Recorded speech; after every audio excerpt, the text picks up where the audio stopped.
শুভ সকাল বন্ধুরা, এখন বাজে সকাল 9টা। আর সমস্ত কাজ সেরে নিয়ে ছেলেকে আজকে স্নান করাচ্ছি। বাড়িতে আছে রবিবার, তো সেই জন্য ওকে সাবান শ্যাম্পু মাখিয়ে একদম পরিষ্কার করে দিচ্ছি। ও নিজে নিজে সাবান মাখতে পারে না, শ্যাম্পুও করতে পারে না, সেই জন্য ওকে আমি নিজে স্নান করিয়ে দিচ্ছি। বাচ্চা ছেলে সবসময় অত্যাচার করে, হাত পায়ের যে অবস্থা কি বলবো। তো আজকে আমাদের বাড়ির পাশেই আমরা পিকনিক মানাচ্ছি। তো পিকনিক করছি বাড়ির পাশে একদম।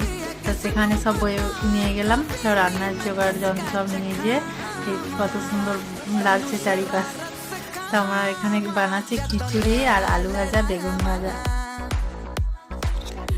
নিরামিষ খিচুড়ি বানিয়েছি, মুগ ডাল দিয়ে আদা টমেটো এসব পালং শাক সবজি অনেক রকমের দিয়েছি, দিয়ে খিচুড়িটা বানিয়েছি। তো রান্না হয়ে গেছে, আর এই যে আমরা সবাই খেতে বসে গেছি। খিচুড়িটা খুব টেস্টি হয়েছিল, কিন্তু এত গরম যে খেতে পাচ্ছি না।